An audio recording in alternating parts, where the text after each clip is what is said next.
ఆధ్యాత్మిక ఆత్మ బంధువులకు మిత్రులకు మా మూర్తిస్ ట్రావెల్ సర్క్యూట్ ఛానల్ తరపున స్వాగత సుమాంజలి. మా ఛానల్ ద్వారా మేము దర్శించుకుని ఆధ్యాత్మిక అనుభూతి పొందిన నంద్యాల జిల్లా బనగానపల్లె మండలంలోని ఎర్రమల్ల కొండల్లో వెలిసిన యాగంటి క్షేత్ర విశేషాలు కొన్నింటిని మేము మీతో పంచుకుంటున్నాం.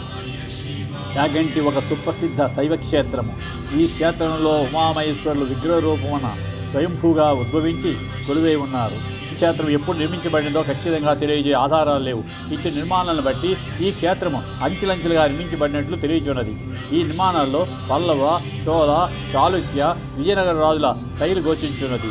ఈ క్షేత్రంలో పూర్వపు రాజులు వదిలిన అనేక నిర్మాణాలను విజయనగర ప్రభువులైన హరిహరబొక్కరాయలు మరియు ఇతర విజయనగర ప్రభువులు పూర్తి గావించినట్లు ప్రతీతి. కథనము: అగస్త్య మహర్షి శ్రీశైలేశ్వర స్వామికి ఆలయాన్ని నిర్మించాలని అనుకున్నాడు.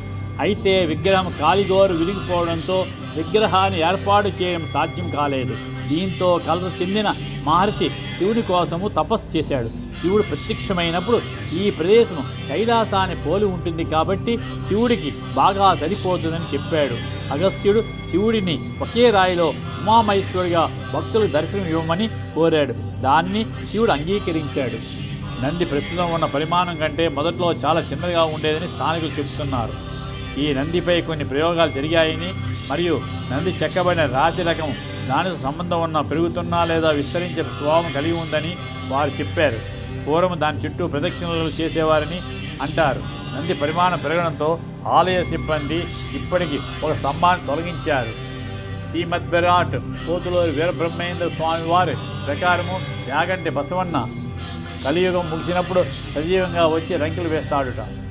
పుష్కరిణి: ఈ దేవాలయం యొక్క విశేషము దాని పుష్కరిణి. ఆలయ ఆవరణలో ఉన్న చిన్న నీటి చెరువు కొండ దిగువ నుండి నది నోటి ద్వారా ఈ పుష్కరిణిలో నీరు ప్రవహిస్తుంది. ఆ నీరు కొండల నుండి వచ్చినందున తాజాగా మరి తీయగా ఉంటుంది. ఏడాది పొడవునా నీరు చెరువులో ఎలా చేరుతుందో ఎవరికీ తెలియదు. మరియు ఈ ఆలయ శిల్పకళలో పురాతన విశ్వకర్మ స్థపత్యుల నైపుణ్యం కనిపిస్తుంది. పుష్కరిణిలో పుణ్యస్నానం చేయడం వల్ల ఎంతో మేలు చేస్తుందని భక్తులు భావిస్తూ ఉంటారు. పుష్కరిణిలో స్నానం ఆచరించిన అనంతరము శివుని దర్శించుకుంటారు. అగస్త్య మహర్షి పుష్కరిణిలో స్నానం చేసి శివుని ఆరాధించేవాడట.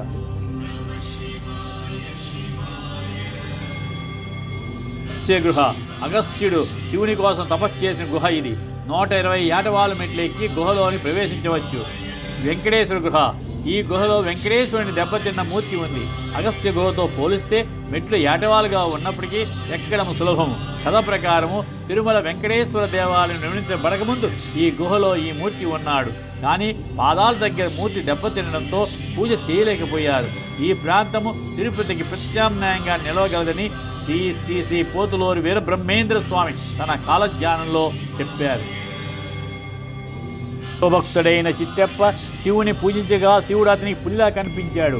అది పులి రూపంలో ఉన్న శివుడిని చిట్టెప్ప అర్థం చేసుకొని నేగంటి శివును నేగంటి అని అరుస్తూ ఆనందంతో నాట్యం చేశాడుట. మనస్సుకు ఆధ్యాత్మిక భావనలు ప్రసాదించే ఈ క్షేత్రాన్ని స్కంద పురాణంలోని శ్రీశైలకాండము ప్రస్తావించకపోవడం వలన ఈ క్షేత్ర ఇతిహాస గాథ మనకు తెలియడం లేదు. ఈ క్షేత్రంలో నిర్మాణాలు మానవ నిర్మాణాల కంటే దైవానుగ్రహంచే సహసిద్ధంగా ఏర్పడినవే అధికంగా గోచరించుతున్నది. దేశంలో కాకులు లేకపోవడము ప్రత్యేకత. అగస్త్య మహర్షి తపస్సు చేసినప్పుడు కాకులు అతన్ని కలవరపెట్టాయని, కాకులు ఆ ప్రదేశంలో ప్రవేశించలేవని శపించాయని పురాణాలు చెబుతున్నాయి. శనిదేవుని కాకి వాహనం కాబట్టి శని ఈ ప్రదేశంలోనికి ప్రవేశించలేడని నమ్ముతారు.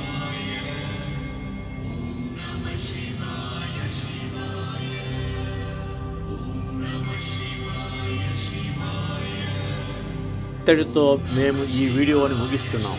త్వరలో మరికొన్ని మంచి వీడియోస్తో మేము ముందుకు వస్తాము. మీకు మా ఈ వీడియో నచ్చితే లైక్ చేయండి, షేర్ చేయండి, సబ్స్క్రైబ్ చేయండి. పక్కనే ఉన్న బెల్ ఐకాన్ మీద ప్రెస్ చేయడం మర్చిపోవద్దు. Thank you.